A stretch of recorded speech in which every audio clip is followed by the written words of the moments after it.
అవునా? ఒకసారి గళమెత్తి యేసయ్యకి స్తోత్రం చెప్దాం. మంచిగా చెప్పండి హల్లెలూయా. చప్పట్లు కొట్టి పరిశుద్ధాత్మని సన్మానిద్దాం. Praise God. వాక్య ధ్యానం కొరకు ద్వితీయోపదేశ కాండం 26వ అధ్యాయం 17వ వచనం. యెహోవాయే నీకు దేవుడై ఉన్నాడనియు నీవు ఆయన మార్గములందు నడిచి ఆయన కట్టడలను ఆయన ఆజ్ఞలను ఆయన విధులను అనుసరించి ఆయన మాట విందుననియు నేడు ఆయనతో మాట ఇచ్చితివి మరియు యెహోవా నీతో చెప్పిన. మన అంశం ఏంటంటే ఆయన మార్గముల యందు. పోయిన వారు 2 మార్గాలు చెప్పాను. ఏంటో? భక్తిహీనుల మార్గం 2, ఇతర దేవతల మార్గం. ఈరోజు ఇంకొక 2 మార్గాలు చెప్తాను. సామెతల గ్రంథం 7వ అధ్యాయం 25వ వచనం. సామెతల గ్రంథం 7వ అధ్యాయం 25వ వచనం. జార స్త్రీ మార్గముల తట్టునే మనస్సు తొలగనీయకుము. దారి తప్పి అది నడుచు త్రోవలలోనికి పోకుము. ఈరోజు దేవుని మార్గముల యందు అనే అంశంలో కొనసాగింపుగా 3వ మార్గం ఏంటయ్యా అంటే జార స్త్రీ మార్గాలు. దేవుని మార్గాలు ఎలా ఉంటాయో ప్రత్యేకంగా చెప్పకపోయినా ఈ నెగిటివ్ షేడ్లో ఈ మార్గాల గురించి బోధిస్తున్నప్పుడు దేవుని మార్గాలు ఎలా ఉంటాయో అర్థమవుతాయి. భక్తిహీనుల మార్గాల గురించి మనం ధ్యానిస్తున్నప్పుడు భక్తులు ఎట్లా ఉండాలో నేర్చుకున్నాం. ఇతర దేవతల మార్గాలను అనుసరించే వారి గురించి ధ్యానిస్తున్నప్పుడు నిజదేవుని గురించి మనం ఎంత రోషంగా ఉండాలో నేర్చుకున్నాం. ఈరోజు కూడా జారస్త్రీ మార్గాల గురించి మనం ఆలోచన చేస్తూ ఉన్నప్పుడు పరిశుద్ధుల మార్గాలు ఎట్లా ఉంటాయి కూడా అర్థమవుతుంది. జారస్త్రీ మార్గాల తట్టు నీ మనస్సు తొలగనియొద్దు. దారి తప్పి అది నడుచు త్రోవల్లోనికి వెళ్ళొద్దు. ఇది ప్రస్తుత తరంలో ఉన్న భక్తులకే కానీ భక్తిహీనులకే కానీ యవనస్తులకే కానీ అందరికీ అవసరమైన ఉపదేశం. ఎందుకు అవసరం అని అంటున్నానంటే ఏర్పరచబడిన వారు సైతం జారస్త్రీ మార్గాల్లో పడిపోయి భ్రష్టులైపోయిన సేవకులు ఉన్నారు. ఏర్పరచబడిన వారు సహితం పడిపోయి భ్రష్టులైపోయిన విశ్వాసులు కూడా ఉన్నారు. సేవకుడైనా విశ్వాస అయినా ఎవడైనా సరే వెళ్ళకూడని ఒక మార్గం ఉంది. అది జారస్త్రీ మార్గం. అసలు జారస్త్రీ అంటే ఎట్లుంటుందంటే అంటే బైబిల్ చాలా మనం చదవాలే కానీ మనసు పెట్టి చదవాలి కానీ పరిశుద్ధాత్మ సహాయంతో చదవాలి కానీ కొంచెం ఒళ్ళు దగ్గర పెట్టుకొని చదవాలి కానీ ఎన్ని విషయాలు మీరు మనసు పెట్టి చదివితే దావీదుకు కలిగిన ఆ అనుభవం కలిగింది. అదేంటో తెలుసా? దేవుని ఆజ్ఞలు దేవుని సందేశం నీకు దొరికినప్పుడు ఎట్లా ఉంటుందంటే సర్వ సంపదలు దొరికినట్లుగా ఉంటుంది. ఆయన వాక్యాన్ని ధ్యానిస్తున్నప్పుడు ఎట్లా ఉంటుంది చెప్పండి? క్రొవ్వు మెదడు తింటున్నట్లుగా ఉంటుందట. అంటే అంత టేస్ట్గా. మనతో వచ్చిన సమస్య ఏంటంటే మనం చదవం. అంటే మీకు ప్రేరణ కలగడానికి నేను చెప్తా ఉన్నాను. నేను లేవీ కాండం 10వ అధ్యాయం 8వ అధ్యాయం దాకొచ్చా. మీరు ఎక్కడ దాకొచ్చారు అమ్మా? చదువుతున్నారా? ధ్యానిస్తున్నారా? ధ్యానించండి. ప్రతిదినం చదవండి. ఎవ్రీడే పోర్షన్ చదవండి. 4 అధ్యాయాలు. ఒక్కొక్క అధ్యాయానికి గట్టిగా 10 నిమిషాలు వేసుకున్నా. ఎంత నిదానంగా చదివినా 10 నిమిషాలు పట్టినా 40 నిమిషాలు. రోజుకి వాక్యం కొరకు 40 నిమిషాలు. రోజుకి ప్రార్థన కొరకు 1 గంట మీరు వెచ్చించగలిగితే ఈ సంవత్సరం మీ జీవితాలు ఆశీర్వదించబడతాయి. జారస్త్రీ మార్గాలు ఎలా ఉంటాయ్యా అని వాక్యాన్ని ధ్యానిస్తే చాలా చక్కని మాటలు, చాలా హెచ్చరికతో కూడిన మాటలు, చాలా జ్ఞానయుక్తమైన మాటలు పరిశుద్ధాత్ముడు జ్ఞాని అయిన సొలొమోను చెదరాయించి పెట్టాడు. ఒక జారస్త్రీని మనం ఎలా కనుగొనగలం? How to find a strange women. చూడండి సామెతల గ్రంథం 6వ అధ్యాయం 25వ వచనం. ఎందుకు మీకు జారస్త్రీ గురించి? ఎందుకంటే మనకి పాస్టర్ గారు వెళ్ళకుండా ఉండే మార్గాలు చెప్పండి అంటే మీరు వెళ్ళకుండా ఉండాలంటే వాళ్ళు ఎవరో తెలియాలి కదా. చదవండి సామెతల గ్రంథం 6వ అధ్యాయం 25వ వచనం. దాని చక్కదనమునందు నీ హృదయములో. చాలండి. జారస్త్రీ ఎట్లా ఉంటుందయ్యా? ఆమె యొక్క లక్షణాలు ఎట్లా ఉంటాయ్యా అంటే అందంతో ఆకర్షిస్తుంది. జారస్త్రీ యొక్క లక్షణం ఏంటంటే అందముతో ఆకర్షిస్తుంది. She attracts men with her beauty. అందంతో ఆకర్షిస్తుందట. దేవుని వాక్యం సెలవిస్తుంది అందము మోసకరం, సౌందర్యం వ్యర్థం. యెహోవా యందు భయభక్తులు కలిగిన స్త్రీ చెప్పడమా కొనియాడబడును. వివేకం లేని సుందర స్త్రీ పంది ముక్కునున్న బంగారు కమ్మి వంటిది. పురుషులారా, ఈ సందేశం మీరు గట్టిగా పట్టుకోవాలి. జార స్త్రీ ఎట్లా ఉంటుందయ్యా అంటే అందముతో ఆకర్షిస్తుంది. ఈరోజు చాలా మంది పైన ఉన్న అందాన్ని చూసి మోసపోయి వాళ్ళ జీవితాల్లో సర్వనాశనం చేసుకునే తరం ఇది. సొలొమోను, ఈ మాటలు రాసిన సొలొమోను చూసిన ప్రతి అందగతిని పెళ్లి చేసుకున్నాడు. వాళ్ళు జార స్త్రీలని నేను చెప్పను కానీ చూసిన ప్రతి అందమైన స్త్రీని పెళ్లి చేసుకున్నాడు. చివరికి ఏమైపోయాడు? వృద్ధాప్యమందు సొలొమోను యొక్క హృదయాన్ని ఆ స్త్రీలందరూ త్రిప్పివేసినప్పుడు అతడు భయంకరమైన విగ్రహారాధికుడయ్యాడు. ఎక్కడైతే దేవుని మందిరాన్ని కట్టాడో అదే ఎదుట అన్య దేవతల బలులను అర్పించాడు. అందం మోసకరం, సౌందర్యం వ్యర్థం. నేనేమంటానంటే దేవుడు మీకు భక్తి కలిగినటువంటి భార్యలు ఇచ్చాడు. మీరు ఇక ఏ స్త్రీ వైపు చూడకుండాట్లుగా మీరు ఎట్లా ఉండాలో తెలుసా? జారు స్త్రీ మార్గాల దగ్గరికి వెళ్ళకూడదు. కొంతమంది అందమైన అమ్మాయి కనబడితే, అందమైన స్త్రీ కనబడితే అక్కడే తిరుగుతూ ఉంటారు, రౌండప్స్ చేస్తూ ఉంటారు, మెలికలు తిరుగుతూ ఉంటారు, రోగం వచ్చిన కుక్కలాగా తిరుగుతూనే ఉంటారు అక్కడే.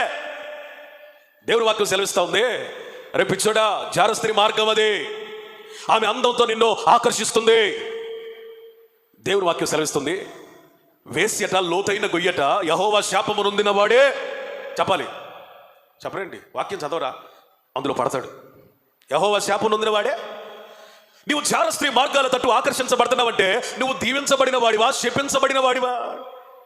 అయితే దేవుని వాక్యం సెలవిస్తుంది, మీరందరూ, మనం అందరం కూడా పరిశుద్ధులుగా ఉండడానికి పిలువబడ్డాం. స్తోత్రం చెప్పండి. దీవించబడడానికి పిలువబడ్డాం. హల్లెలూయా. ఆశీర్వాదానికి వారసులుగా ఉండడానికి పిలువబడ్డాం. నిజమే పాస్టర్ గారు, పురుషులమైన మనం అందరం దేవుని దీవెనలు పొందాలి, ఆశీర్వదించబడాలి. మనం పిలువబడిన కారణం అదే, రక్తంలో కడగబడిన కారణం. జార స్త్రీ అంటే అందముతో ఆకర్షిస్తుంది. జాగ్రత్త. ఈ అందము ఒక దినమున నిన్ను, నీ జీవితాన్ని నాశనం చేస్తుంది, భ్రష్టుడిగా మార్చేస్తుంది, భక్తిహీనుడిగా మార్చేస్తుంది. ఈ అందానికి ఎట్టి పరిస్థితుల్లో లోబడకూడదు. బెర్కిమెన్స్ గారు ఒక అద్భుతమైన పాట రాశాడు, ఎన్నెన్నో మనోహర దృశ్యాలు చూసినా అంత మాయగా. ఎన్ని మనోహరమైన దృశ్యాలు చూసినా, ఎంత అందగత్తెల్ని చూసినా అంత మాయే. అందం తరిగిపోద్ది, ఆకర్షణ కరిగిపోద్ది. భక్తి కలిగిన స్త్రీని అంటిపెట్టుకున్న భర్త దీవించబడతాడు. స్తోత్రం చెప్పండి. హల్లెలూయా. అందము, ఆకర్షణ అన్నీ పోతాయండి. ఒక దినాన మనం అన్ని ఖాళీ అవ్వాలి, కండలు కరిగిపోతాయి, ఆకర్షణ తరిగిపోతుంది, అందం అంతా ఆవిరైపోద్ది. మిగిలేది ఏంటంటే భక్తి, భక్తి, భక్తి. అందుకే నేనేమంటానంటే అందంగా ఉందని చెప్పండి, ఆకర్షించబడకు. మెరిసేదంతా బంగారం కాదు, మెరుస్తుంది కదా అని అది దీవెన కాదు. అందంగా ఉంది కదా అరే ఆశీర్వాదం కాదు. ఈ అందమే నిన్ను ఆకర్షిస్తున్న, ఈ అందమే నిన్ను భయంకరమైన ఉగ్రతకి గురి చేస్తుంది. అందుకే నేనేమంటానంటే అందగత్తెలు సహితం చిన్నబోయే ఒక అద్భుతమైన అందగాడు 10,000లో కోరదగిన యేసయ్యకి చప్పట్లు కొట్టి దేవునికి స్తోత్రం చెప్పండి. హల్లెలూయా. చప్పట్లు కొట్టట్లా గట్టిగా హల్లెలూయా. మన దేవుడు ఎవరో 10,000లో కోరదగిన వాడు. 10,000. ఆయన అందం ఎంత గొప్పదో తెలుసా? 10,000లో గుర్తించదగిన వాడు. ఎవరంట? 10,000 మంది గుంపులుగా ఉన్న సెకండ్లో కనిపెట్టొచ్చంట ఆయన ప్రకాశం, ఆయన మహిమ, ఆయన గొప్పదనం, ఆయన సౌందర్యం, ఆయన అందం అంత గొప్పదే. ఎవరైతే ప్రతి దినము యేసయ్యను చూస్తారో ఏ అందగత్తె కూడా ఏ మగాడిని పడేయలేదు. అంతే. You can't be flattered by any woman when you look unto God. దేవుని నువ్వు చూస్తూ ఉన్నప్పుడు, ప్రతి దినము గడుపుతూ ఉన్నప్పుడు, ఆయన సన్నిధిలో నివసిస్తూ ఉన్నప్పుడు, ఆయన ముఖాన్ని చూస్తూ ఉన్నప్పుడు ఏ అందగత్తెని ఆకర్షించలేదు. ప్రతి అందం వెలవెలబోతుంది. స్తోత్రం చెప్పండి. చిన్నప్పుడు నాకు ఒక పాట వినపడేది, బహుశా దీవెనయ్య గారి పాట అనుకుంటా. సూర్యకాంతి నీ ముందు వెలవెలబోతుంది యేసయ్య, చంద్రుని ప్రశాంతి నీ ముందు నిలవజాలదు యేసయ్య. దైవజనుడైన దావీదు చేసిన పని చేస్తే ఏ అందం మిమ్మల్ని ఆకర్షించలేదు. అయ్యా నీ స్వరూప దర్శనం చేత నేను తృప్తి పొందుతున్నాను. దేని చేతంటే ఆయన స్వరూప దర్శనం, ఆయన ముఖ దర్శనం ఏ జార స్త్రీ తట్టుకి భక్తుని లాగలేకపోయిందట. స్తోత్రం చెప్పండి. హల్లెలూయా. సమీపించని తేజస్సులో వసించునా దైవమా, నీ ముఖ దర్శనం చాలయ్యా చార స్త్రీని ఎలా నువ్వు కనుగొనవచ్చు అంటే అందంతో ఆకర్షించడానికి ప్రయత్నిస్తుంది. రెండవది సామెతల గ్రంథం 6వ అధ్యాయం 25వ వచనం. అదే మళ్ళీ అది తన కనురెప్పలను చిలికించి, తమ్ముళ్ళు యవనస్తులు, అయ్యా పెద్దవాళ్ళారా, ఈ ఊరు దీనికి వినాయింపు కాదు, మినహాయింపు లేరు. అర్థమైందా? వినండి, జార స్త్రీ అట కనురెప్పలతో చిలికించి ఆకర్షిస్తుంది, లోబరుచుకుంటుంది. అందంతో ఆకర్షిస్తుంది, కనుసైగతో లోబరుచుకుంటుంది అట. కనుసైగ చాలు పడిపోయే ఆత్మీయులు అందరూ ఉన్నారు. అట్లా చూస్తే చాలు, ఓర కంటితో చూస్తే చాలు. అలా చూస్తే ఎంత ఆత్మీయుడైనా ఏమైపోవాలి? పడిపోవాల్సిందే. అందుకని మీరు అలాంటి చూపులు పడకుండానట్లుగా ఒక అగ్నితో మండే అనుభవంలోనికి మీరు రావాలి. స్తోత్రం చెప్పండి. ప్రైజ్ అలా ప్రకాశమానంగా వెలుగుతున్న ఒక లైట్ని చూడండి. చూస్తారా? ప్రకాశమానంగా దగ దగ దగ దగ బగ బగ బగ బగ మండుతున్నటువంటి ఒక లైట్ని ఎవడైనా చూడగలుగుతాడా? కనుగొడతాడా? లైట్ దగ్గరికి వెళ్ళి ఎవడైనా? ఎందుకో దాని ప్రకాశం అంత గొప్పది. నేనేమంటానంటే, పురుషులైన మీరు ప్రతి స్థలంలో చేతులెత్తి పరిశుద్ధులుగా జీవించినట్లయితే ఏ కనుసైగా మిమ్మల్ని లోపరుచుకోలేదు. స్తోత్రం చెప్పండి. దానికి ఒక ఉదాహరణ చెప్పనా? యోసేపు మీదట పోతిఫర్ భార్య ఏమేసింది? కన్నేసింది.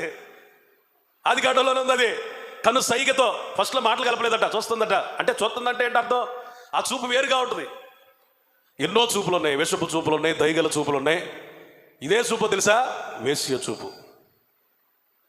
ఈ చూపు ఏ పురుషుడైతే బలహీనుడో, ఏ పురుషుడైతే భక్తిహీనుడో, ఏ పురుషుడైతే ప్రార్థన లేనోడో, ఏ పురుషుడైతే మందిరానికి సరిగ్గా రానోడో, ఏ పురుషుడైతే పరిశుద్ధతలో నిలవలేనోడో వాడు పడిపోతాడు టప్.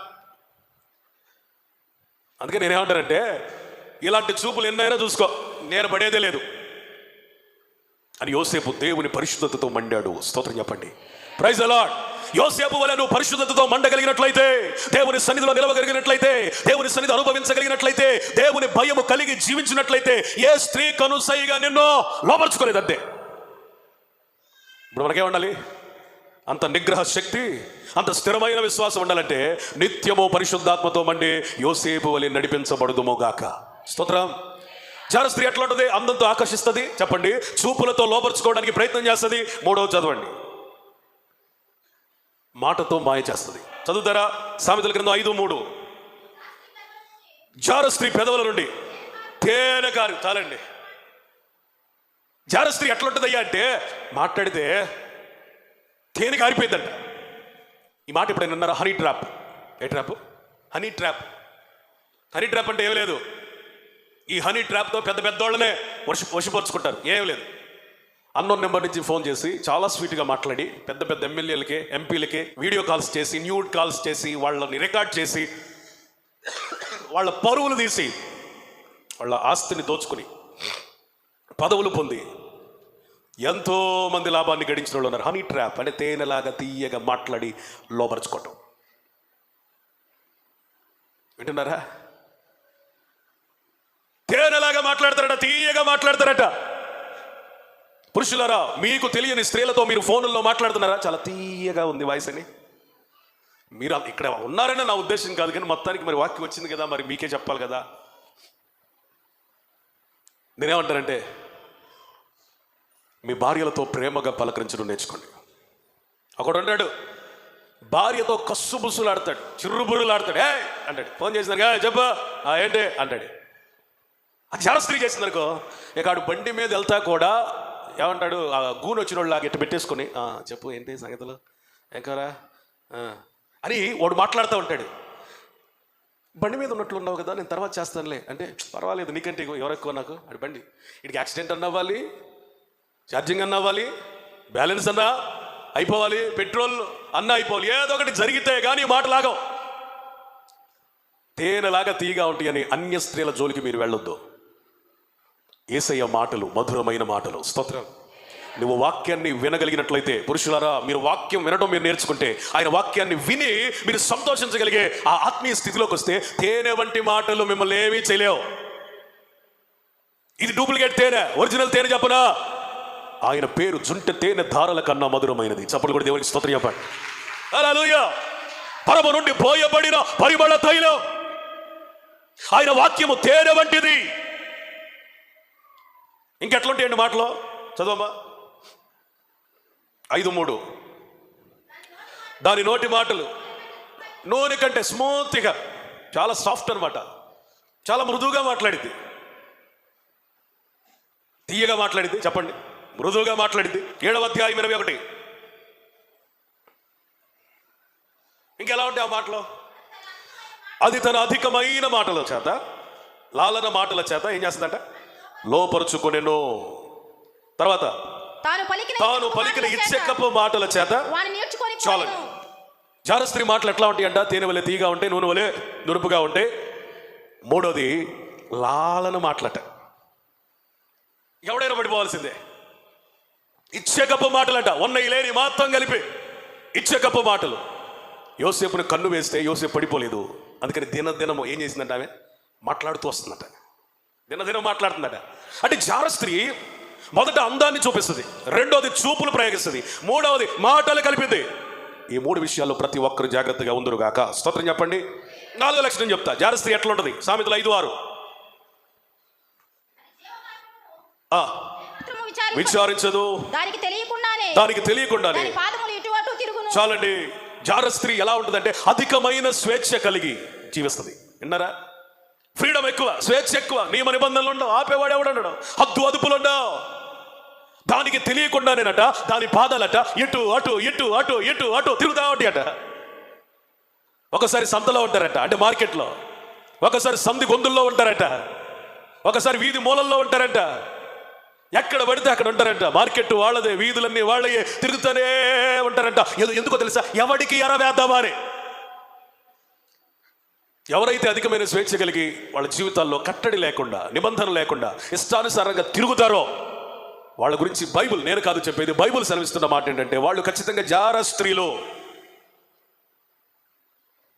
పతివ్రతలు ఎలా ఉంటారు? పతివ్రతలు ఎట్లా ఉంటారంటే వారి ఎంట లోగిట ఫలించడి ద్రాక్షవల్లుల వలె ఉంటారు. స్తోత్రం చెప్పండి, స్తోత్రం చెప్పండి. మరి జారస్త్రీలు ఎట్లా ఉంటారో?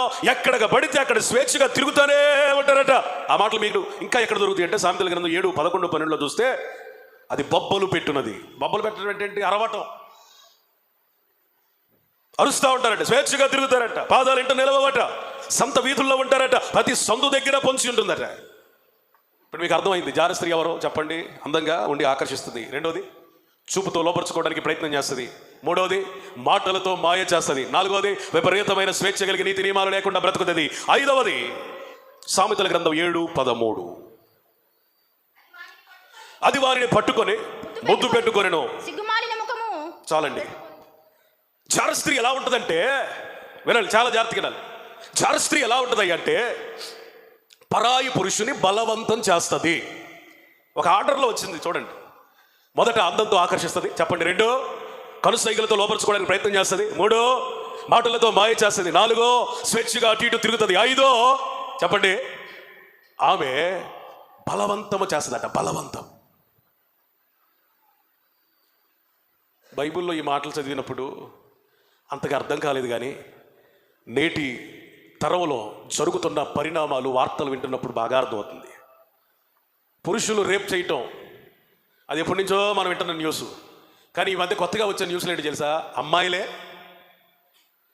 రేప్ చేస్తున్నారు.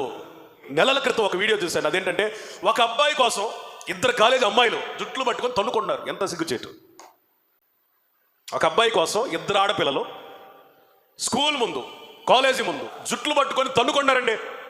యవన ఆడపిల్లల్లో ఎలాంటి ప్రవృత్తి వస్తుంది? పురుషుల మీద అటాక్ చేసే, బలవంతం చేసే. అంటే అందరికి ఆకర్షించబడలేదనుకో, కనుసైగా దానికి కూడా లోపడలేదనుకో, మాట కలపటం, ఆ మాటలో కూడా ఫ్లాట్ అవ్వలేదనుకో, కనబడేటట్టు తిరగటం, అది కూడా వర్కౌట్ అవ్వలేదనుకో, చివరికి మీద పట్టం టైం చూసుకొని. బైబిల్లో జరిగిందా లేదా? యోసేపు వస్త్రపు చెంగు పట్టుకుని లాగిందా లేదా? ఎందుకు లాగింది? నువ్వు మాట్లాడలేదు, చూసిన పట్టలేదు, మాట్లాడట్లేదు, ఎక్కడికైనా నువ్వు వెళ్ళేదని గట్టిగా పట్టుకుంది. వస్త్రపు చెంగును విడిచిపెట్టి బయటికి పరిగెత్తాడు గట్టిగా. స్తోత్రం చెప్పండి, స్తోత్రం చెప్పండి. యోసేపు వలె మీరు గనక ఆత్మలో రగిలే వారైతే, తీవ్రత కలిగిన వారైతే, దేవుని భయం కలిగిన వారైతే, పరిశుద్ధతలో తీవ్రత కలిగిన వారైతే, దేవుని వాక్యము చేత మండే హృదయం కలిగిన వారైతే, ఆ స్థాయి దాకా రాదు. ఒకవేళ వచ్చిన పరిగెత్తే శక్తిని ప్రభువిస్తాడు. స్తోత్రం చెప్పండి, స్తోత్రం చెప్పండి. జారస్త్రీ ఎలా ఉంటుంది? చక్కగా మీరు ధ్యానం చేయండి. అందంతో ఆకర్షిస్తుంది, చూపులతో లోపరుచుకుంటుంది, మాటలతో మాయ చేస్తుంది, విపరీతమైన స్వేచ్ఛ కలిగి జీవిస్తుంది, పురుషుని మీద, పరాయి పురుషుని మీద బలవంతం చేస్తుంది, బలాత్కారం చేస్తుంది. ఇంకో మాట చెప్తా, 6వ సామెతల గ్రంథం 7వ అధ్యాయం 19-20. పురుషుడు ఇంటలేడు, దూర ప్రయాణం వెళ్ళి ఉన్నాడు. చదవమ్మా. అతడు సొమ్ము సంచి చేత పట్టుకొని పోయాను, పొన్నమ నాటి వరకు ఇంటికి తిరిగి రాడు. పరాయి పురుషులతో ఏం చదువుతుందో తెలుసా? హలో, మా ఆయన ఊళ్ళో లేడు, ఆయన రావడానికి 2 వారాలు పట్టిద్ది, లేకపోతే వారం పట్టిద్ది, లేదా 2 రోజులు పట్టిద్ది అని పరాయి పురుషుడితో మాట్లాడుతుందట జారస్త్రీ. చాలా జాగ్రత్త పురుషులు, మీకు ఇలాంటి కాల్స్ వస్తున్నాయా? నన్ను మీరు క్షమించండి పాస్టర్ గారు, అసలు మమ్మల్ని ఏమనుకుంటున్నారు, మీరు ఎట్లా కనపడుతున్నా మేము అని అనుకుంటారేమో, నాకు తెలీదు. మీరు అందరూ మంచోళ్ళు అయి ఉండొచ్చు, కానీ మీలో ఎవడో ఒకడు బుద్ధిహీనుడు ఉండొచ్చు, వాడి కోసం ఈ వాక్యమేమో ఎవరికి తెలుసు. మీరు అందరూ మంచోళ్ళే, దేవుడికి స్తోత్రం. నాకు తెలిసి అయితే వీళ్ళు అందరూ మంచోళ్ళే, పరిశుద్ధులే. గొర్రె చర్మం కప్పుకున్న తోడేళ్ళు లాంటి వాడి కోసమే ఈ వాక్యం అనుకోండి, ఫీల్ అవ్వద్దు ఎవరు కూడా. పాస్టర్ గారు మా ఇంకేం చెప్తున్నాడు, మేము అనుకుంటున్నాడు. లేదు లేదు, మీ మీద నాకు ఏ అభిప్రాయం లేదు. చాలా జాగ్రత్తగా రండి. జారస్త్రీ ఎలాంటిదో తెలుసా? తన సొంత పురుషునికి, భర్తకి లోబడక అపనమ్మకస్తురాల్లాగా బ్రతికింది. ఎట్లా బ్రతికింది? చాలా జాగ్రత్త అండి. యోసేపు మీద కూడా ఆ స్త్రీ ఎప్పుడు దాడి చేసింది? ఎవరు లేనప్పుడు, పురుషుడు ఇంట లేనప్పుడు. అందుకే నేనేమంటానంటే, ఇలాంటి స్త్రీలకు మీరు దూరంగా పరిగెత్తాలి. చివరికి ఒక మాట చెప్తా. జారస్త్రీ ఎలా ఉంటుందయ్యా? సామెతల గ్రంథం 5వ అధ్యాయం 6వ వచనం. అది జీవ మార్గం ఏమాత్రం. చాలండి, చివరికి వచ్చేసాం. చివరి పాయింట్ ఏంటి తెలుసా? జారస్త్రీకి భక్తి అనేదే ఉండదు. ప్రార్థనకి వెళ్దామే, పరిశుద్ధంగా జీవిద్దామే, మందిరానికి పోదామే, పాస్టర్ గారు అక్కడ కూడికి పెట్టాడు వెళ్దామే, ఏమీ ఉండదు. వాక్యం వినబడుతుంది, కొంచెంసేపు వినొద్దామే, ఏముండదు. పాస్టర్ గారితో సంబంధం లేదు. వాళ్ళు ఎట్లా ఉంటారు చెప్తున్నా, విశ్వాసులతో సంబంధం ఉండదు. సమాజంలో వాళ్ళు ఒక చీడ పురుగులు లాగా తయారై పురుషులను వేటాడతారు. వాళ్ళ వేట అంతా ఏంటో తెలుసు, పురుషులు. అసలు భక్తి లేని వాళ్ళని మీరు చూసినప్పుడు చాలా జాగ్రత్త వాళ్ళతో. వాళ్ళు ఏ మార్గాన్ని విచారించారంట? ప్రార్థన మార్గం ఉండదు, పరిశుద్ధ మార్గం ఉండదు, భక్తి మార్గం ఉండదు, దైవజన్య మార్గం ఉండదు, విశ్వాసుల మార్గం ఉండదు. అసలు జీవ మార్గానికి అడ్రస్సే తెలియదు వాళ్ళకే. జారస్త్రీ మార్గాలట సరాసరి పాతాళానికి తీసుకెళ్తాయి. నా మాటలు వింటున్న మీరు ఈ మాటల చేత ఇంకా ఆత్మీయతలో బలపరచబడాలని స్తోత్రం. ఎంతవరకు మీరు పరిశుద్ధులుగా ఉన్నారా? శభాష్, స్తోత్రం. అయితే ఇక ముందు పడిపోకుండా కూడా ఈ మాటలు, అపొస్తలుడైన పౌలు గారు ఏమన్నాడు? నేను పడిపోలేదు, నిలబడి ఉన్నానని ఎవడో అనుకోవద్దు. ఏర్పరచబడిన వారు సైతం పడిపోతున్నారు కదా. అందుకని నేనైనా సరే, మీరైనా సరే, ఎవరైనా సరే జారస్త్రీ మార్గముల తట్టు వెళ్లకుండా ఇదిగో ఈ లక్షణాలని కనుగొని అలాంటి వాళ్ళకి దూరంగా జీవించడానికి మనం నేర్చుకుందాము గాక. ఈ 7 లక్షణాలు కలిగిన ఈ స్త్రీయే జారస్త్రీ. ఈ జారస్త్రీ వలన ఇప్పుడు అన్ని పాఠాల కంటే గొప్ప పాఠం ఏంటి తెలుసు? అనుభవ పాఠం. ఏ పాఠం? అనుభవించుడు. చెడిపోయినోడే మంచి మాటలు చెబుతాడట. లోకంలో సామెత ఏంటంటే చెడిపోయినోడే మంచి మాటలు చెబుతాడట. సొలొమోను గారు భయంకరమైన దురవస్థలకు వెళ్ళిపోయాడు కాబట్టి ఇలాంటి మంచి మాటలు రాస్తా ఉన్నాడు. ఎక్స్పీరియన్స్డ్ వర్డ్స్, అనుభవ పూర్వకమైన మాటలు ఇవే. అరే నాయన, జారస్త్రీ బారిన పడేవాడి పరిస్థితి ఎట్లా ఉంటుందో నా మాటలు వినండి రా బాబు అని సామెతల గ్రంథంలో ఎన్నోసార్లు జారస్త్రీ గురించి రాశాడు. అది కూడా మనం తెలుసుకుందాం. సామెతల గ్రంథం 5వ అధ్యాయం 8-9 వచనాలు. ఒక వ్యక్తి కనుక జారస్త్రీకి లోబడితే, బానిస అయిపోతే, జారత్వంలో పట్టుబడితే ఆ వ్యక్తి జీవితం ఎట్లా ఉంటది? సామెతలు 5:8-9. జారస్త్రీయుండు ఛాయకు పోవద్దు, నీ మార్గమును దానికి దూరముగా చేసుకో, దాని ఇంటి వాకిట దాని దగ్గరకు వెళ్ళకుము. వెళ్ళిన ఎడల పరులకు యవ్వన బలం. చాలండి ఈ మాట కోసం. యవ్వన బలం. జారస్త్రీ బారిన పడిపోయిన ఒక వ్యక్తి జీవితం ఎట్లా ఉంటుందంటే తన యవ్వన బలం అంతా పోయిందండి. తమ్ముడు వినండి, పురుషులరా వినండి. మన బలం ఎందుకయ్యా అంటే యేసయ్యను ఆరాధించడానికి. స్తోత్రం చెప్పండి. పూర్ణ బలముతో మనం ఆరాధించాలి. దేవుని ఎట్లా ఆరాధించాలంట? పూర్ణ మనసే కాదు, బలం కూడా. ఈ బలముతో ఏం చేయాలి? పరిచర్య చేయాలి, పాస్టర్ గారికి సహకరించాలి. కుటుంబ ప్రార్థనలు అంటే సువార్త కూడికలంటే పరుగులు తీయాలి ఈ బలముతో. దేవుడి వాక్యం సెలవిస్తుంది, యవనస్తులారా చెప్పండి, మీరు బలవంతులు. స్తోత్రం చెప్పండి. హల్లెలూయా. మీరు బలవంతులని దుష్టునికి తెలుసు. అందుకని వాడు మీ బలాన్నంతా పీల్చి పిప్పి చేయడానికి ప్రయత్నిస్తాడో. అయితే ఎందరైతే దేవుని ఆత్మచేత నింపబడి దేవుని ఉపదేశంలో ఉంటారో వాళ్ళు దుష్టుని జయించగలుగుతారు. స్తోత్రం. హల్లెలూయా. వింటున్నారా? ఏమి లేదు, జారస్త్రీ చేసే పని ఏంటంటే, నువ్వు యవనస్తుడు అయితే లేదా మంచి బలం మీద ఉంటే నీ బలం అంతా పిప్పి పీల్చేసి అంతే. నీ బలం ఎందుకు యేసయ్యను ఆరాధించడానికి? నీ బలం ఎందుకు ఆయన పరిచయం చేయడానికి? నీ బలం ఎందుకు మంచిగా చదువుకోవడానికి? నీ బలం ఎందుకు చక్కగా మంచి భవిష్యత్తు నిర్మించుకోవడానికి? నీ బలం ఎందుకు ప్రార్థన చేయడానికి? నీ బలంతో ఏం చేయాలి? యేసు ప్రభు 33.5 సంవత్సరాల యుక్త వయస్సులో ఆయన బలమనంతా రక్తాన్నంతా మన కొరకు చుక్క కూడా లేకుండా సమర్పించాడు. చెప్పండి కూడా దేవునికి స్తోత్రం చెప్పండి గట్టిగా. హల్లెలూయా. యవ్వనస్తుడు అంటే ఎట్లా ఉండాలా? యేసులాగా ఉండాలి. యేసు ప్రభు గురించి, ఆయన మాటల గురించి, ఆయన వాక్యాల గురించి, ఆయన సంభాషణల గురించి ధ్యానిస్తూ ఉంటే ఏ 50 సంవత్సరాలు 60 సంవత్సరాలు 77 సంవత్సరాలు మాట్లాడినట్లుగా ఉంటుంది. కానీ ఆయన వయస్సు జస్ట్ 33.5 years. అలాంటి ఒక యవ్వనస్తుడు ప్రపంచాన్ని ప్రభావితం చేశాడు. 33.5 సంవత్సరాల యవ్వనస్తుడు ప్రపంచాన్ని ప్రభావితం చేయడం మామూలు విషయమా? తమ్ముడు, నీ బలాన్ని సరిగ్గా వాడుకుంటే నీవు కుటుంబాలనే కాదు సమాజాన్ని ప్రభావితం చేసే వ్యక్తిగా మార్చబడతావు. యవనస్తులారా, పురుషులారా, మీ బలాన్ని సరిగ్గా వాడుకోవడం మీకు తెలిస్తే మీ సమాజాన్ని ప్రభావితం చేస్తారు, ప్రపంచాన్ని ప్రభావితం చేస్తారు. యోసేపు ఐగుప్తు మీద గవర్నర్గా నియమించబడినప్పుడు, ఫరో ఎదుట నిలబడినప్పుడు అతనికి జస్ట్ 30 సంవత్సరాలు. స్తోత్రం చెప్పండి. ఒక యవ్వనస్తుడు తన బలాన్ని పరిశుద్ధంగా కాపాడుకొని వాడుకుంటే యోసేపు లాగుంటాడు, యేసయ్య లాగుంటాడు. ప్రవక్తగా పిలువబడిన ఇర్మియా వయసు ఎంత బాలుడో. కన్ను బాలుడు అనొద్దు, నీ వయసు చిన్నదే కానీ నీలో ఉన్న నా ఆత్మ గొప్పది. కట్టుతావు, నాటుతావు, పెరుగుతావు, నాశనం చేస్తావు, ఏదైనా చేయగలుగుతావు. నీ బలం అలాంటిది. ఎందుకో తెలుసా? నీలో ఉన్న బలం ఆత్మ బలం. ఎవరుస్తున్నారా? మీ బలాన్ని ఎందుకు కొడుతున్నారు?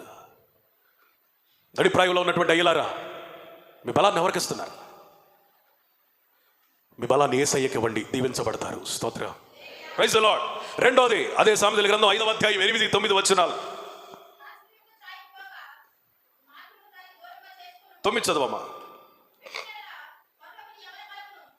క్రూరులకు నీ జీవిత కాలం చాలండి. ఒకటి యవ్వన బలం ఖర్చు అయిపోద్ది.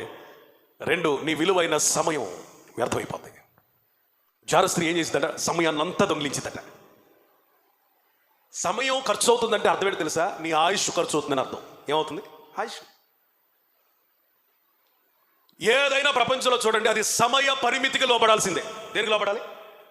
ఏదైనా సరే, నువ్వేదైనా చూడు, సమయం అనే ఒక చట్టంలోనికి రావాల్సిందే. ఏదైనా సరే సమయానికి కనుక నువ్వు అధిగమించి నువ్వు నేను చేయగలిగేది అని ఉందా? ఎవడన్నా చనిపోతే వెంటనే లోకోక్తి అనే మాట ఏంటో తెలుసా? వాడు టైం అయిపోయిందిరా. ఏమంటారు? టైం అయిపోయిందిరా. పరిస్థితులు బాగోలేదనుకోండి, ఏమంటారు? టైము బ్యాడ్, అంటే టైం సరిగ్గా లేదురా అంటారు. అంటే అన్నిటినీ ఏ మోసలో పెట్టాడు దేవుడు? సమయము. సమయము. బాగా చదువుకోవాలంటే సమయం మించిపోయిన తర్వాత నువ్వు చదువుకోలేవు. ఉద్యోగం రావాలంటే సమయం మించిన తర్వాత నీకు రాదు. ఒక సేవలో వర్ధిల్లాలంటే నా సమయం మించిపోయిన తర్వాత లేదు, నా వల్ల కాదు. ఏది చేయాలన్నా ఇన్ టైం, సమయంలో చేయగలిగితే దేవుడు దీవిస్తాడు. నువ్వు సమయాన్ని ఎన్నో రకాలుగా వ్యర్థం చేస్తున్నావు. జారస్త్రీ పూర్తిగా ఇక నువ్వు ఏది నీకంటూ ఒక జీవితం లేకుండా నీకున్న ప్రతి నిమిషాన్ని, సెకండ్ని పీల్చి పిప్పి చేసింది, దుర్వినియోగం చేసింది. భక్తుడైన పౌలు గారు అన్నాడు, అజ్ఞానుల వలె కావద్దు, జ్ఞానుల వలె సమయాన్ని మనం ఏం చేసుకోవాలి? సద్వినియోగం చేసుకోవాలి. బుద్ధిహీనులారా, సమయము పట్టు గాలికి ఎగిరిపోవచ్చున్నట్లుగా ఎగిరిపోతుంది. జఫన్యా గ్రంథంలో వ్రాయబడిన మాట. సమయాన్ని వ్యర్థం చేసే ప్రతి వ్యక్తికి బైబిల్ ఇస్తున్న పేరేంటో తెలుసా? ఏ ఫూల్. బైబిల్ చదవకుండా, వాక్యం చదవకుండా, ప్రార్థన చేయకుండా నీ జీవితంలో సమయం అంతా వ్యర్థం చేస్తున్నావా తమ్ముడు? అయ్యా బాబు, సమయం మించిపోయిన తర్వాత నీ వల్ల కాదు. సమయం మించిన తర్వాత నీ వల్ల కాదు. సమయం ఉండగానే వాక్యాన్ని చదువు. స్తోత్రం చెప్పండి. హల్లెలూయా. సమయం ఉండగానే బైబిల్ పట్టుకో. ఈ మధ్య ఒక ఆయన ఒక బోర్డు పట్టుకొని, ప్లకార్డు పట్టుకొని స్వార్థను ప్రకటిస్తున్నాడు మౌనంగా. ఆ బోర్డు మీద వ్రాయబడింది ఏంటో తెలుసా? ఒక బైబిల్ బొమ్మ ఉండి ఆ బైబిల్ బొమ్మ కింద వ్రాయబడిన మాట ఏంటంటే, దీన్ని పట్టుకున్నవాడు పడిపోయినట్లు చరిత్రలో లేదో అని స్వార్థ ప్రకటిస్తా ఉన్నాడు. వీధుల్లోకి వెళ్ళిపోయి అలా నిలబడిపోతాడట. నీకు స్తోత్రాలు చేయడానికి చేతులే రాట్లా. ఆయనట పావు గంట 20 నిమిషాలు అంతే.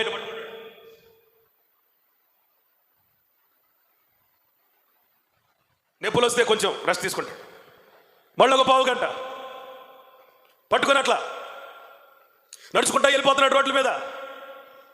నీ మామూలు చేతులు ఎత్తడానికి నీకు బరువు ఎక్కుతాయే, అలాంటిది ఒక ప్లకార్డు పట్టుకుని చేతులు ఎత్తాలంటే కనీసం 10 నిమిషాలు చేతులు ఎత్తిన ఎంత నొప్పి వస్తే.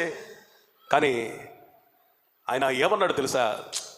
మీరు ఎలా చేయగలుగుతున్నారండి అంటే, యేసయ్య కంటే నేను గొప్పదేం చేయట్లేదులేండి, ఆయన నా కొరకు సిలువే వేయబడ్డాడు. స్తోత్రం, హల్లెలూయా. ఆయన ఏమి నేర్పించాలి యవనస్తులకి, ప్రపంచానికంటే బైబిల్ను పట్టుకున్నవాడు పడిపోయినట్లు చరిత్రలో లేదా? సమయంలో కానీ నీ జీవితాన్ని ఇష్టానుసారంగా చేస్తున్నావా? చాలా జాగ్రత్త. ఇంకొక ఉదాహరణ చెప్తాను. కాకినాడలో జోషి గారు ఒక పాస్టర్ గారు ఉన్నాడట. ఆయనకు కొంతమంది సంతానం, అందులో ఒక కొడుకున్నాడు. ఆయన్ని డాక్టర్ చదువుకి పంపించారు. డాక్టర్ చదవడానికి, ఎంబీబీఎస్ డాక్టర్ చదువుకి పంపించారు. మంచి విశ్వాసే, ప్రార్థనాపరుడే, పాస్టర్ గారు అబ్బాయి కదా, బాప్తిజం కూడా తీసుకున్నాడు. ఇప్పుడు డాక్టర్ చదువుకు పోయాడు. అక్కడికి వెళ్ళిన తర్వాత అన్యుల మధ్య నేను క్రైస్తవుడు అంటే ఎట్లా ఉంటుందని ఒప్పుకోలేకపోతున్నాడు. అలాంటి పరిస్థితుల్లో నువ్వు క్రైస్తవుడే అన్నారు ఫ్రెండ్స్, రూమ్మేట్స్, కాలేజెస్. లేదు నేను క్రైస్తవుడే కాదు, హిందువునే అంటున్నాడు. లేదు నువ్వు క్రైస్తవుడే, నువ్వు పాస్ చేయాలి. లేదు దమ్ముంటి బైబిల్ చెప్పరా అని కొత్త నిబంధన బైబిళ్ళు, గిడియన్ బైబిల్స్ తీసుకొచ్చి అతని ముందు పెడితే వాటన్నిటిని చింపి, యేసు ప్రభు నాకు దేవుడు కాదు, నేను ఒక హిందువునే, కాకపోతే చూడండి అని బైబిల్ అన్నీ చింపేస్తే దేవుడు ఒక బలహీనత పెడితే బ్లడ్ క్యాన్సర్ వచ్చి అట్లా తయారయ్యాడు. బ్లడ్ క్యాన్సర్ వచ్చి అలా తయారైపోయాడు. దేవుని గురించి మహిమపరచనందువలన, సాక్ష్యం చెప్పనందువలన, తన జీవిత కాలాన్ని పరులకు ఇచ్చివేసినందువలన, అమ్మాయిలను యవనస్తుల్లో సంతోష పెట్టాలని యేసును ఎరుగనని చెప్పినందువలన దేవుడు ఒక బలహీనత పెడితే అప్పుడు విరిగి నలిగిన హృదయంతో, అయ్యా రక్షించబడి నీ రక్తంలో కడగబడి నిన్నెరుగనని నేను అనేక మంది మధ్య అవమానపరిచానయ్యా, మరొక అవకాశం ఇస్తే నీ కొరకు బ్రతుకుతా అని తీర్మానం చేసుకున్నాడు. నీ సేవ చేస్తున్నప్పుడు దేవుడు కనికరించి మరొక అవకాశం ఇచ్చినప్పుడు ఆ విధంగా మార్చబడ్డాడు. చప్పట్లు కూడా దేవునికి స్తోత్రం. హల్లెలూయా. అంత అందమైన వ్యక్తిని కూడా దేవుడు కొడితే ఎట్లా ఉంటుంది అర్థమైంది. యవనస్తులారా, జార స్త్రీ కొరకు, యవనస్తుల కొరకు మీరు పోట పడొద్దు. మీ సమయాన్ని దొంగిలించేటువంటి ఏ పరిస్థితికి మీరు అనుమతించవద్దు. సామెతలు 5:10. నీ ఆస్తి చాలండి, యవ్వన బలం దుర్వినియోగం అయిపోయింది, విలువైన సమయం వ్యర్థమైంది. మూడోది, నీ కష్టార్జితం కనుమరుగైపోద్ది. వింటున్నారా పురుషులు?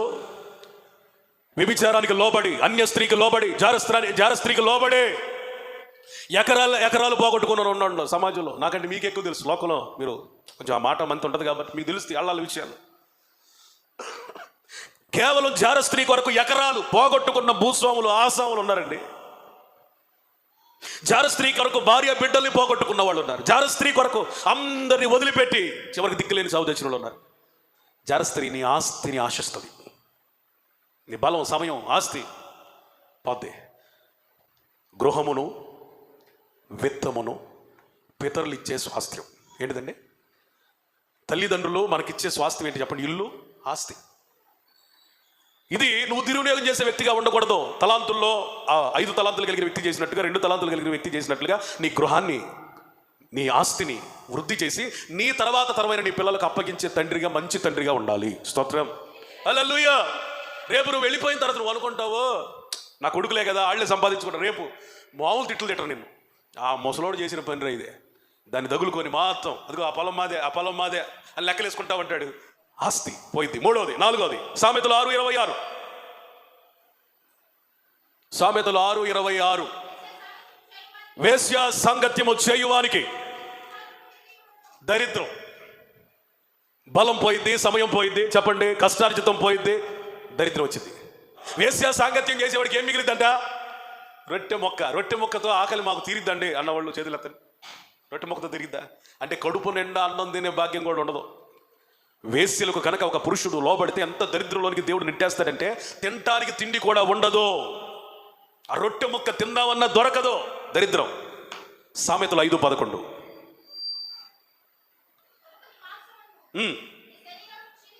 ఆరోగ్యం క్షీణిస్తుంది. ఎవరి బలం దుర్వినియోగం అయింది, విలువైన సమయం వ్యర్థమైంది, కష్టార్జితం కనుమరుగైంది, దారిద్ర్యం దగ్గరైంది, ఆరోగ్యం క్షీణిస్తుంది.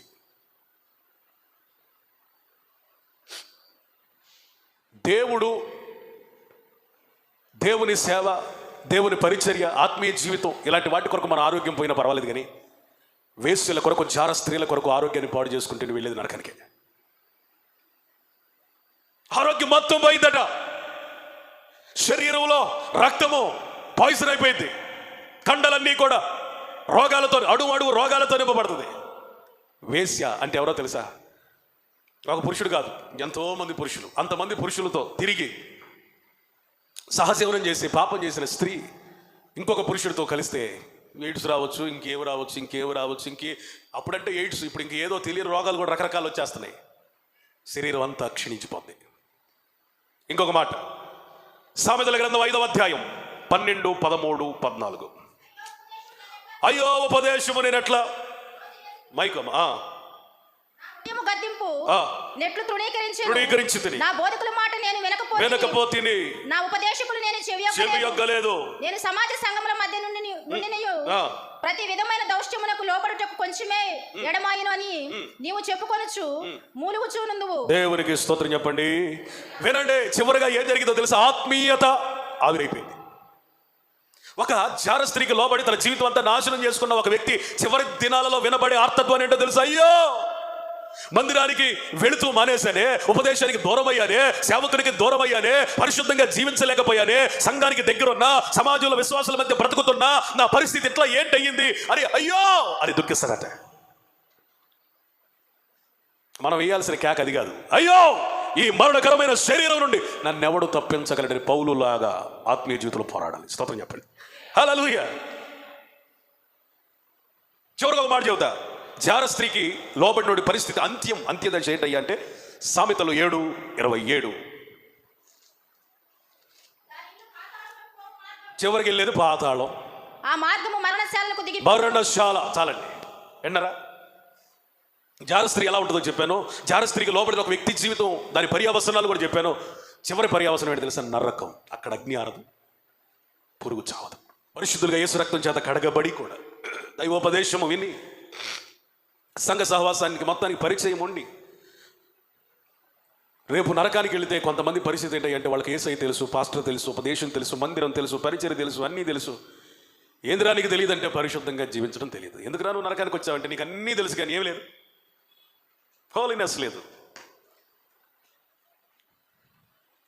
మనం ఎట్లా ఉండాలి తెలుసా? హృదయ శుద్ధి కలిగిన వారు ధన్యులు, వారు మాత్రమే దేవుణ్ణి చూస్తారు. స్తోత్రం. హల్లెలూయా. హృదయ శుద్ధి. ఈరోజు నేను అంటున్నాను, ఇది మనకు అవసరమా? బలం తగ్గిపోవటం, ఆస్తి తగ్గిపోవటం, ఆరోగ్యం తగ్గిపోవటం, ఆత్మీయత తగ్గిపోవటం, సమయం వ్యర్థమైపోవటం, ఇది మనకు అవసరమా? జార స్త్రీ ఎలా ఉంటుందో చెప్పాను, దాని పర్యావసనాలు కూడా చెప్పాను. మూడోది ఎలా తప్పించుకోవాలి మనం? ఉపదేశము విని దాని ప్రకారము గైకొనుట ద్వారా. చదవండి 7వ అధ్యాయం 2వ వచనం. 7వ అధ్యాయం. నా ఆజ్ఞలను నీవు మనస్సున ఉంచుకొనిన ఎడల, ఉపదేశమును కాపాడిన ఎడల. కిందక మీరు చదువుకోండి తర్వాత, అది జార స్త్రీ గురించే. నువ్వు జార స్త్రీ నుంచి తప్పించబడాలంటే ఖచ్చితంగా ఆయన ఆజ్ఞలు మనస్సులో ఉండాలి. స్తోత్రం చెప్పండి. ఇది అచ్చం పురుషుల కొడుకు లాగే ఉంది. దేవునికి స్తోత్రం చెప్పండి. హల్లెలూయా. ఎంతమంది పురుషుల కొడుకు కూడా రారుగా. జార స్త్రీ మార్గానికి వెళ్ళేవాడు పరిస్థితి ఇట్లా ఉంటుంది కదా. తప్పించుకోవాలంటే ఏం చేయాలి తెలుసా? ఆయన ఆజ్ఞలు మన మనస్సులో ఉండాలి. బైబిల్ మీకు సూటిగా చెప్పే మాట, మీ హృదయంలో వాక్యం ఉంటే మీరు పాపానికి ఏమాత్రం స్థానం ఇవ్వలేరు. మనకి ఆయన ఇచ్చిన వాక్యాన్ని బట్టి ఒకసారి 2 చేతులు పైకెత్తి స్తోత్రం చెప్పండి. ఎంత అద్భుతమైన మాటలు ఇచ్చారండి. యవనస్తుడా, నువ్వు ఎలా శుద్ధీకరించబడతావు నాయన, ఎలా పరిశుద్ధిగా జీవిస్తావయ్యా? దేవుని వాక్యము చేతనే కదా. ఆయన వాక్యం లేకుండా నువ్వు పరిశుద్ధిగా ఎలా జీవించగలవు? నువ్వు కనుక ఉదయాన్నే చదవాల్సిన నీ పోర్షన్ 3 అధ్యాయాలు 4 అధ్యాయాలు చదువు, కనీసం 2 అధ్యాయాలు చదువు, తర్వాత సాయంత్రం 2 చదువు. ఆ 2 అధ్యాయాల సారాంశం ఆ దినమంతా ఒక్క మాట నిన్ను మండిస్తుంది. స్తోత్రం చెప్పండి. రగిలిస్తుంది. హల్లెలూయా. ప్రభావముతో నింపుతుంది.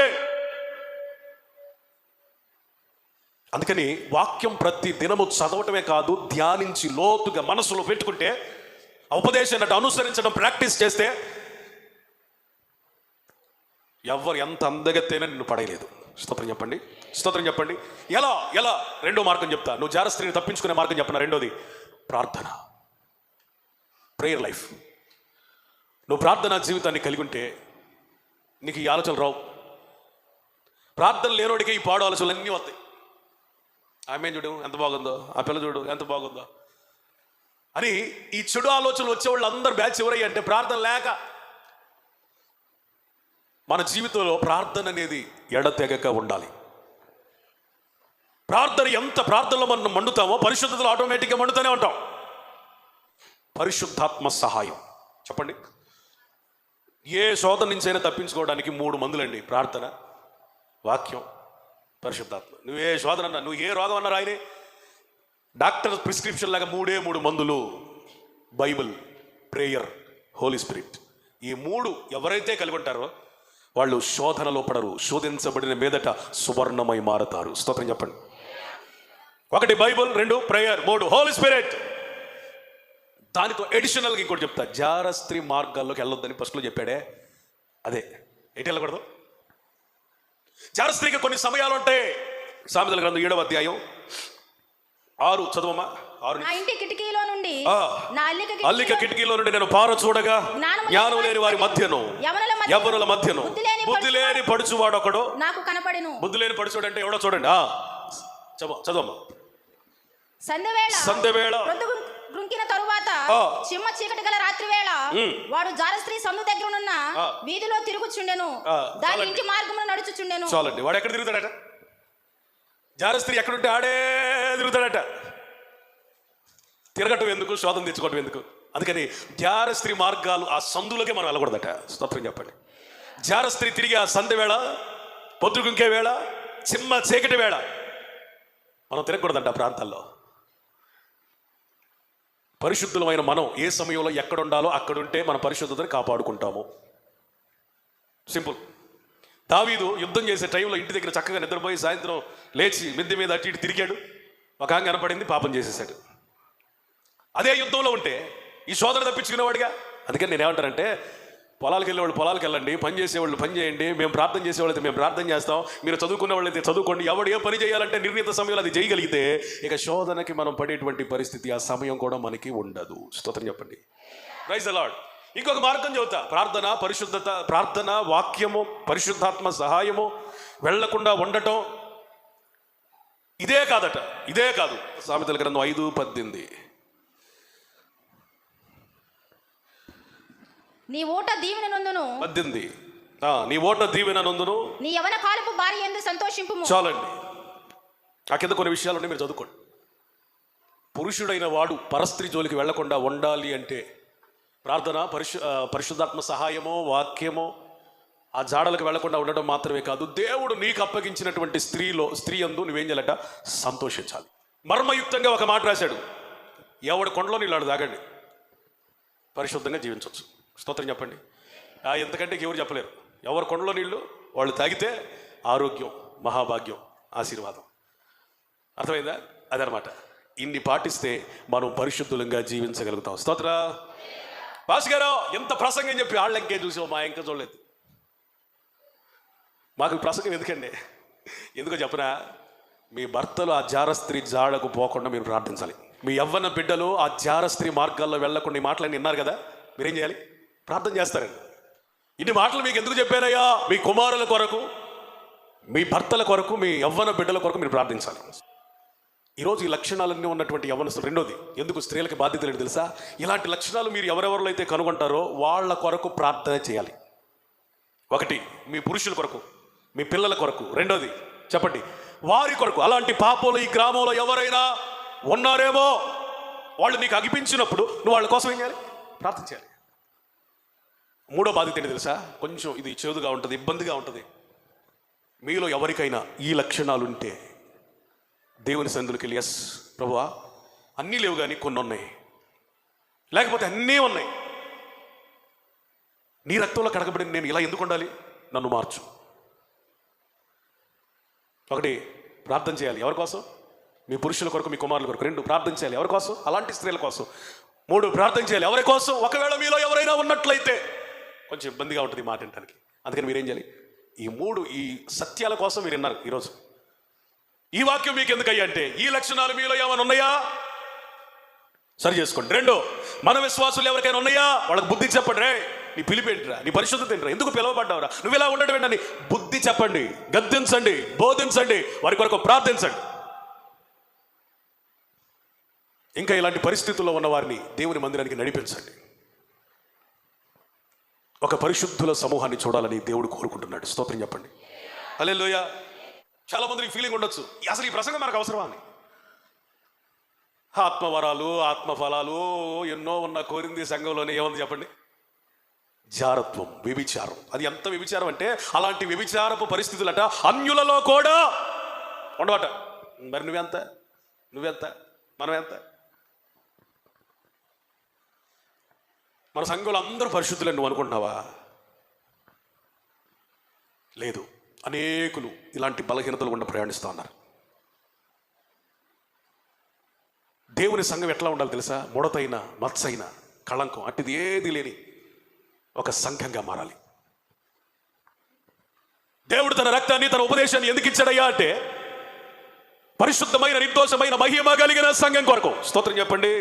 ఈ ఉపదేశాలు ఎందుకయ్యా, ఈ వాక్యాలు ఎందుకయ్యా, ఈ సంఘ సహవాసం ఎందుకయ్యా అంటే మనమట పరిశుద్ధులంగా మారాలి. ఆ పరిశుద్ధతలో నిర్దోషులముగా మారాలి. ఆ నిర్దోషత్వం ఎక్కడి దాకా తీసుకెళ్ళాలి అంటే మహిమ కలిగిన సంఘంగా. వచ్చిందా మనకు పరిస్థితి? రాలేదుగా. ఒకవేళ మందిరానికి వస్తున్న తల్లులారా, చెల్లెళ్ళారా, మీ భర్తలు ఇలాంటి పరిస్థితుల్లో చిక్కుకుంటే ఇంకా నువ్వు జబర్దస్తులు చూస్తూ, ఇంకా సీరియల్ చూస్తూ, ఇంకా సినిమాలు చూస్తూ, ఒకవేళ మీ కుమారులు ఈ పరిస్థితిలో ఉంటే, ఇంకా మీరు లోకంలో బిగ్ బాస్లు చూస్తూ, ఇంకా మీకు ఇష్టానుసారంగా సంతోషంగా తింటూ గడుపుతున్నావంటే వాళ్ళు నరకానికి వెళ్ళడం నీకు ఇష్టం అని అర్థం. నీ భర్తలో కనిపించిందా? ప్రార్థన చేయి. వ్యక్తిగతంగా ఆ వ్యక్తితో మాట్లాడు. నీ కుమారులలో కనిపించిందా? ప్రార్థన చేయి. ఒక స్నేహితుడి వలె సరిచేయి వాళ్ళని. నీ ఇంట్లో ఇలాంటి పరిస్థితులకి ఎక్కడైనా అవకాశం కనబడతా ఉందా? నీ ఉపవాసం ఉండి ప్రార్థన చేయాలి. ఎందుకో తెలుసా? దేవుడు మధ్యాకాశానికి వచ్చినప్పుడు జారులు, వ్యభిచారులు, ఈ పాపంలో ఉన్న వాళ్ళు, దోషాలు కలిగిన వాళ్ళు, మహిమ లేని వాళ్ళు ఎవరు వెళ్ళరు. తమ వస్త్రాలను గొర్రెపిల్ల రక్తంలో ఉదుగుకొని తెల్లగా పరిశుద్ధపరచబడిన వారు మాత్రమే రివ్వంటూ మధ్యాకాశానికి వెళతారు. స్తోత్రం చెప్పండి. మన మీద ఏ వస్త్రం ఉండాలి? పరిశుద్ధమైన వస్త్రం, నిర్మలమైన వస్త్రం, పరిశుద్ధ క్రియలు అనే సన్నపు నార వస్త్రాలు. స్తోత్రం చెప్పండి.